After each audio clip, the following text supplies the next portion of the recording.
My 34M best man, 34M, cancelled on me because of his child's baptism. Me, 34M, and my girlfriend, 35F, of 7 years announced our plan to marry earlier this year to our friends and families. The wedding is planned for early summer 2024, specifically one day ahead of my best friend's, 34M, birthday. Let's call him Dave. Before we set the date, I talked to Dave and made sure that attending our wedding, and thus interfering with his 35th birthday, would be okay for him, which it was. We set the date and invited both Dave and his girlfriend, 34F. Let's call her Sue. I also asked Dave to be my best man. I have known Dave since high school, and even though I am now living some distance away, we have maintained our friendship over the years.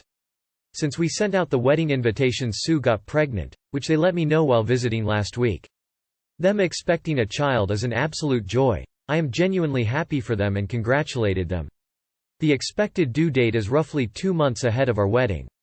As Sue is arch-Catholic, her words, the baptism of her child is extremely important to her, and she is determined to have the child baptized the day after our wedding, Whitsunday, which is also Dave's birthday. Dave is agnostic. Apparently, they already discussed the date and agreed on it, while Dave forgot that the day before is our wedding. Moving the day of the baptism is out of the question to Sue, as Whitsunday is apparently an ideal day for the baptism according to Catholic belief, and she fears sudden infant death, which she apparently extensively read up on. Having her child die would prevent it from entering heaven and having a Catholic burial. She specifically stated that, delaying the baptism would pose too high of a risk, with respect to sudden infant death. The mere proposal by my girlfriend to choose a different day, such as Christ Ascension, also an important Catholic holiday roughly 1 week ahead of Whitsunday, was met with disdain by Sue. Over the days of Dave's and Sue's visit, the atmosphere got pretty tense, especially between Sue and my girlfriend, which culminated in Sue yelling at Dave that this was no environment to bear a child, that she felt like no one is happy over the pregnancy, and that she felt pressured, and also Sue having Dave uninvite my girlfriend from a trip the same day. Dave later approached me, close to tears, to essentially cancel his attendance, as the baptism and his child are more important to him. I assured him that I would not put him under any more pressure. Now, I do mean that I wouldn't put Dave under pressure, but having my best friend not attend my wedding and losing my best man is a shock to me. Attending both the wedding and the baptism would be possible, but would require traveling by plane, which I guess didn't come to anyone's mind during the rather heated situation, or traveling late by car or train for several hours. I do feel like Dave is completely under Sue's thumb and that she is making all the decisions in their relationship. In a few weeks I will meet them again, to what was originally planned as a guy's getaway, which Sue will now be a part of. If their argument was they don't know in advance how Sue would feel 2 months after giving birth and that Dave couldn't guarantee attending, I would absolutely understand that. Him apparently forgetting the date of the wedding over the news of becoming a father is also understandable, and in character for Dave. But the date of the wedding was fixed first, known to both of them, and they happily agreed to attend. I do feel that Sue's fear over sudden infant death and her child being refused a proper Catholic burial are blown way out of proportion, and that persisting on that specific day and essentially not allowing Dave to attend my wedding are stubborn and egotistical, to say the least. I also feel like they, especially Sue, are not trying at all to find a compromise. In the first place, I feel sad about Dave's cancellation and the damage to our friendship which I feel Sue has inflicted.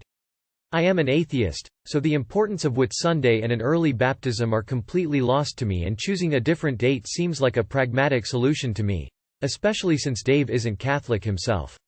I also fear that Sue will cause more damage to our friendship in the future and that she claims Dave all to herself.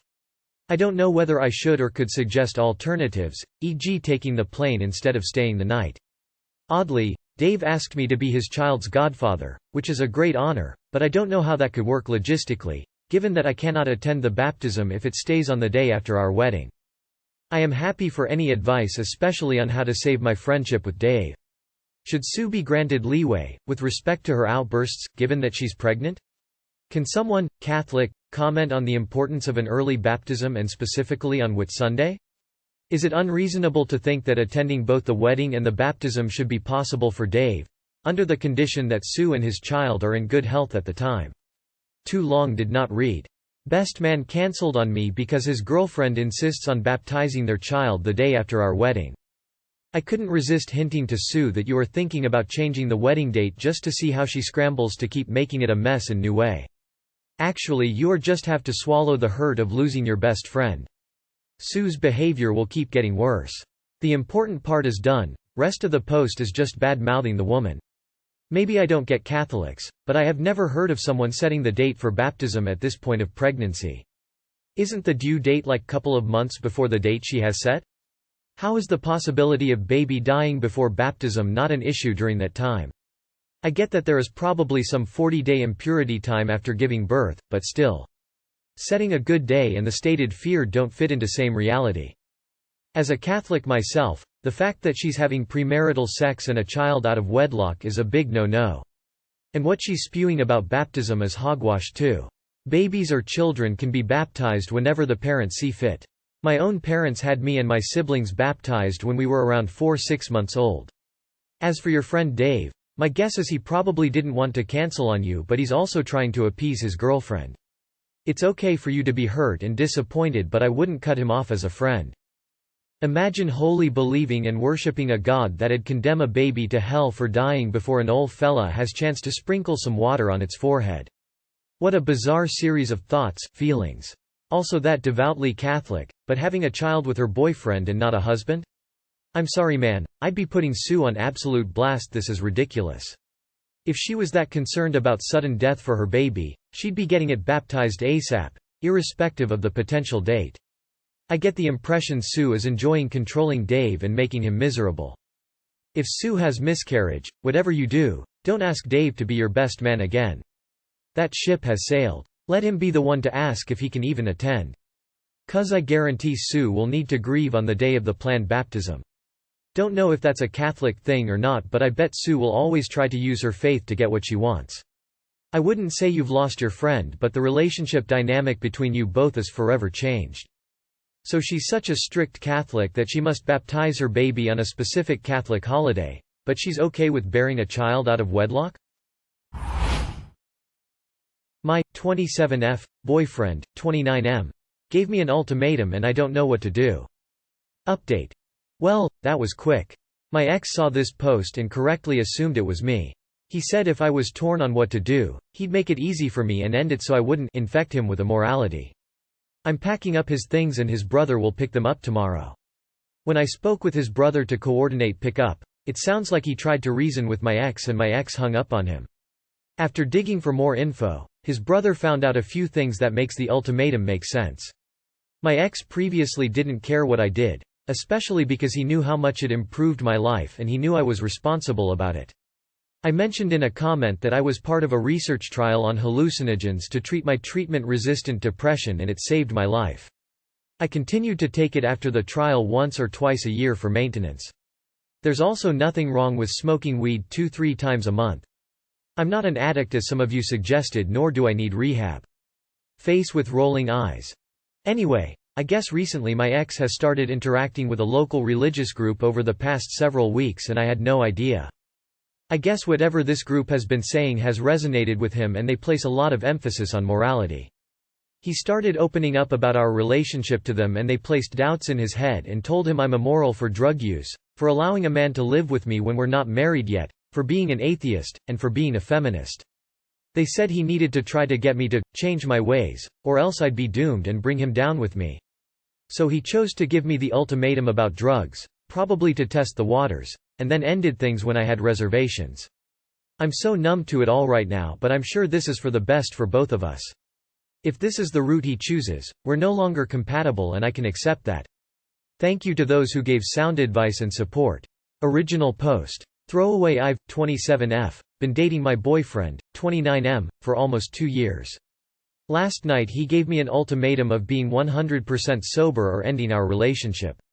I already never drink because alcoholism runs in my family. I smoke weed a couple times a month in small amounts, and I like taking small doses of hallucinogens once or twice a year and it's helped my mental health more than pharmaceuticals ever did.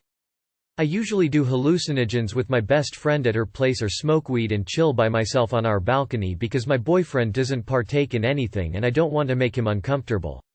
I haven't done anything stupid, I don't go out in public when I'm under the influence, and I don't hang around him when I'm doing anything either. My boyfriend knew and was okay with all of this when we first started dating. I was even working at a dispensary when we first met while I finished my degree. But now me smoking weed and taking shrooms a couple times a year is an issue because he thinks it means I'm an idiot and don't have any morals if I want to do them.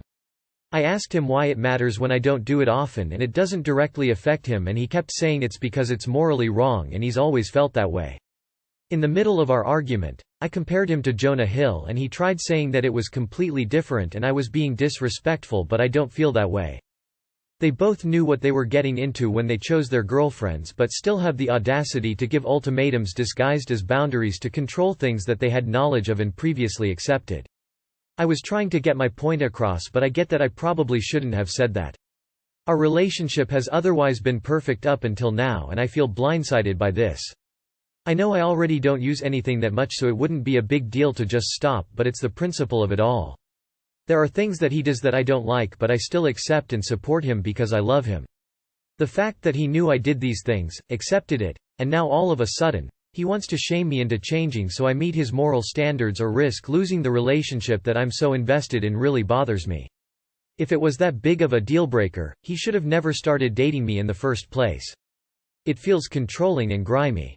He left for a work trip this morning and will be back Wednesday, and we agreed we'd talk about it then. I don't want to end our relationship, but I don't know what to do or how to approach this. What should I say to him? Is there any way to salvage this and find a compromise? Too long did not read. My boyfriend knew I occasionally smoke weed and take shrooms when we first started dating. Now 2 years later, he is shaming me into sobriety because doing drugs is immoral. Either I stop forever or we end the relationship. I love him and want to make this work, but this feels controlling and I don't want to resent him for forcing me to make a decision I don't want to make. Every time a girlfriend of mine gave me, 53M, an ultimatum about my needing to stop smoking pot, I chose pot. As I look back, I have never regretted those decisions once in my life. Truth be told, I don't do well with ultimatums anyways. Take me as I am or stop wasting my time. This isn't complicated. You choose him or the drugs. It's okay for him to decide he doesn't want to be with someone who uses drugs. It's okay for you to find someone who is okay with your drug use. It's a compatibility issue and you guys may not be compatible any longer. It feels controlling and grimy because it is that way. If you don't want to end a relationship with grime, then I guess I wish you and your sludge the best. Maybe you're thinking, oh, but the relationship is great otherwise. Okay, so it's a delicious chocolate fudge cake with grime frosting. Still think you're supposed to eat that? So agree to it or leave. That's the point of ultimatums. But you've come to a fundamental incompatibility. Update us. My BF, 25 male, of 6 years hasn't gone down on me, 25 female. Myself, 25 female, and my boyfriend, 25 male, have been in a relationship for over 6 years now, out of which 3 have been long distance. We used to do it a lot in the first 3 years, but in the later years of long distance we have only met around 3-4 times, so less chances of doing it. So he is my first boyfriend and it was my first time starting an intimate relationship with someone. When we started being intimate I was new to the oral thing, so I was kinda hesitant, but I became used to it as my boyfriend used to ask me several times for it. So basically in the start it was uncomfortable, kinda gross for me. But I realized he enjoyed it quite a lot, so I learned to be okay with it.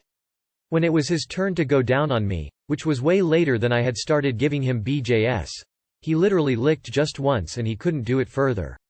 I realized it's his first time and he isn't that comfortable yet, so we moved on to doing something else. In the 3 years when we're together, whenever we did it he never went down on me. Actually, even I didn't ask him to be COZ of the first time fiasco, as I thought he would offer to do it on his own if he is comfortable. But that never really happened. After that long distance started and after netting twice in the LDR-C2 when we were in our separate cities, I told him that I was angry at him for never going down on me. To which he said it never so happened where he had to do that, as we were always doing something or the other. And he said that now that I have told him that I would like him to do the act, then he will the next time we meet. We met again and I prepared myself for him, the cleaning up part. And again he didn't go down on me. I waited the entire trip, but he didn't do so. Again, when we both went our separate ways, I asked him why he didn't do what he had said he will.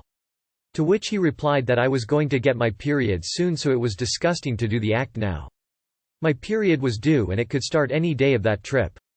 How to go about this? First off, you should have asked. Just waiting around hoping and then getting mad he hasn't offered was a bad plan. He isn't a mind reader and you set yourself up to be disappointed. Second, now that you've communicated what you want, it is on him to do, but that doesn't mean you should just wait around again. Next time you are intimate, ask him. Or offer to give him oral while he gives you oral. Communicate. Worth mentioning that he might not be comfortable giving you oral and it's not okay to pressure him into it if he doesn't want to. Communicate better and hopefully the issue goes away, but you might also want to consider what happens if he isn't comfortable. You learnt to be okay with it. He makes no such effort for you. 6 years. Sorry, but I don't think you should waste any more time on him. Dump him. I don't think it is going to matter what you're going to say to him. He either is into or not. Based on the first time, it gives me the impression that this guy is not the one that wants to go down. I'm all for this, so I can't relate, but when you describe needs in bed, they need to be met. I thought I didn't like a kink at first, but then realized, wow. She likes? I like it. Communicate your needs, that's all you can do. It not met? Up to you. I 27M found out my girlfriend 25F cheated on me 4 years ago. What do? So my girlfriend and I have been together going on 6 years now. We've had our ups and downs, but right now we are in a really good spot. We have a 3-year-old kid. This summer we went on vacation. I came home early because of work, but they stayed longer with her family. When I came home I met one of our mutual friend and she told me about a guy my girlfriend was dating before me and that they had hooked up around NYE 2018-19. I didn't believe her at first but investigated and found out it's true, and now I don't know whether I should confront her about it or just leave it under the rug because it happened so long ago, and I think bringing it up would either lead to her lying about it or us breaking up. This is my 3rd relationship where I get cheated on, so it's almost expected at this point. What would you do? Too long did not read. GF cheated long time ago and I just found out what do. Edit, update. Wow, I wasn't expecting this much activity on this post. Appreciate most of these comments and I wanted to address the most common ones. 1. The kid is mine. We conceived in October 2019 and he's born July 2020. Of course, after reading comments seeds doubts, but a paternity test is about $1,400 where I live. 2. I don't know why the friend decided to bring it up. Why not earlier, is because we haven't really talked since the pandemic. 3. I investigated by going through her phone. She has an old iPhone here at home where I can access her Instagram. And there's a message to our friend that literally says, I had sex with X, if there are more I couldn't find any. 4. My next steps will be getting STD testing and then asking her about it when she gets home. I think her reaction will be the determining factor in what happens after. Thanks for your help. Wasn't really expecting so many, but seems like cheating is a hot topic and some of your comments seem like you're more angry than I am. Cold sweat smile. DNA. Your kid was born on September, I guess. Get a DNA test and figure it out from there. Nah fam, leave her. Yes, do confront her. If she did it once and did not tell, then she did multiple other times. Before doing that, you may want to do paternity tests.